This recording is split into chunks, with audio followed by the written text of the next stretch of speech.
These are snap elections that were held in response to President Raisi's death over a month ago. What are you expecting in terms of final outcome? And I guess the bigger question is, how is that going to modify Iran's foreign policy and domestic policy looking ahead if so many of these candidates are actually hardliners?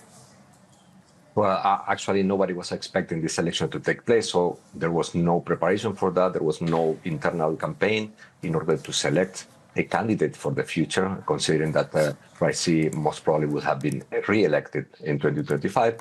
Therefore, we are witnessing candidates that they are not very strong. Actually, the two most important candidates from the conservative camp are candidates that they already lost against reformist candidates in the previous electoral processes. Therefore, we are witnessing people that they might arrive to the power without a very strong background in terms of foreign policy. Only Jalili has experience in negotiating the nuclear file, so maybe he would be more interested in renewing the efforts to negotiate something with the United States. But in general, I would not expect a big changes in the Iranian foreign policy.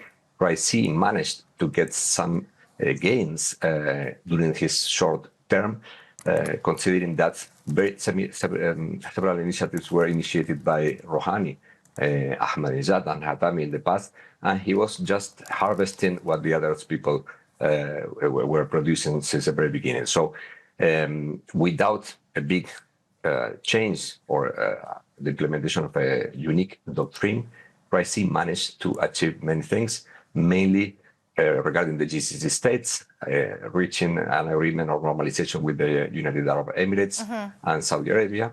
And therefore, I don't expect this trend to change in the long term. Yeah. Well, the Americans are going to be watching these elections very closely, no least because Iran has continued along with their uranium enrichment. Depending on which sources you read, they are weeks or months away from a weapon-grade, a weapon-grade type of missile. And I just want to point out also that at one point during that CNN presidential debate yesterday, President Trump actually did bring up Iran. Let's just listen to what he had to say. Israel would have never been invaded in a million years by Hamas. You know why? Because Iran was broke with me. I wouldn't let anybody do business with them. They ran out of money. They were broke. They had no money for Hamas.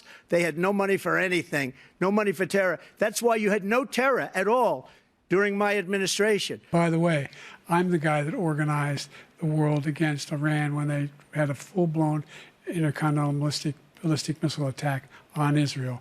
No one was hurt. No one Israeli was accidentally killed, and it just stopped. We saved Israel.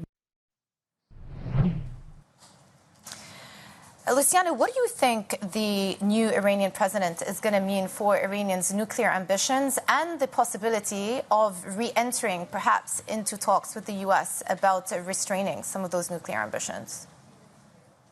Well, I mean, Khamenei was very clear when he threatened any candidate that would restart negotiations with the United States. He has always very clear position regarding that, even though he accepted when Rouhani signed the JCPOA.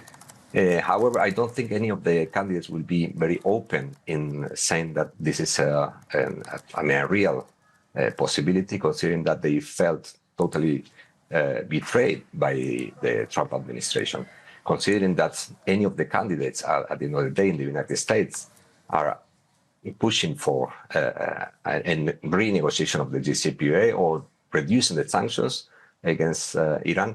I don't think any candidate would really open the door for negotiations. We know that negotiations have been conducted in Oman, both the U.S. and the Iranian administration recognize that. So the dialogue never stopped.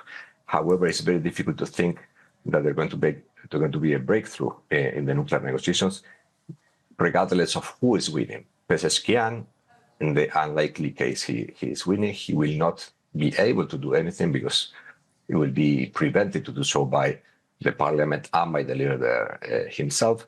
And neither Jalili or Qalibaf are in the mood for opening negotiations with the U.S. because they are not in that field, in that camp, political camp.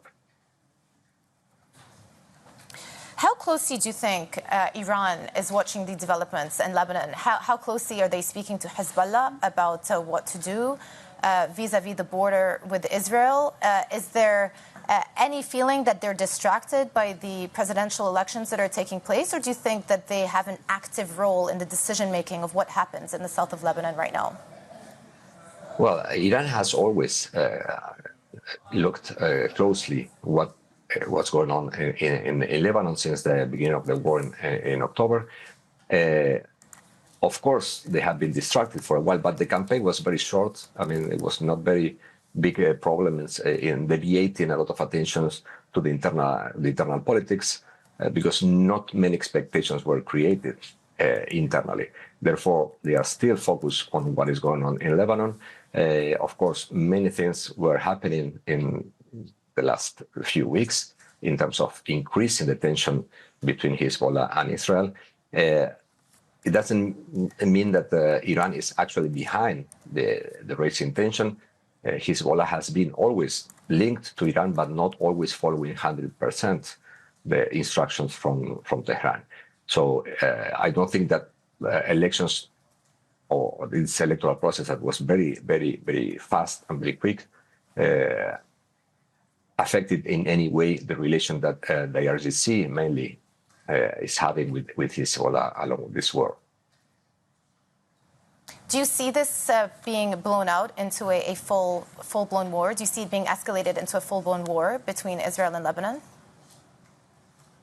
It is likely, but all these 8 months of the war, there have been exchanges of fire between Hezbollah and Israel. More than 500 people died in Lebanon as a result of the retaliations from Israel. And however, there was no war. I mean, despite Nasrallah threatened Cyprus and other countries if they were helping Israel, I don't see very likely that Hezbollah will launch any attack to any other state actor in the region, because Hezbollah is not alone. I mean, Lebanon is formed by different political groups that they are not very happy with the increasing tension with Israel. Everybody remembers what happened in 2006 when the war started and the country was almost destroyed and the economy of Lebanon was almost destroyed. So there are a lot of constraints within Lebanon to an open war that Lebanon would start with Israel. How Israel is responding as well is very important. I don't think Israel wants to start or engage in a direct war.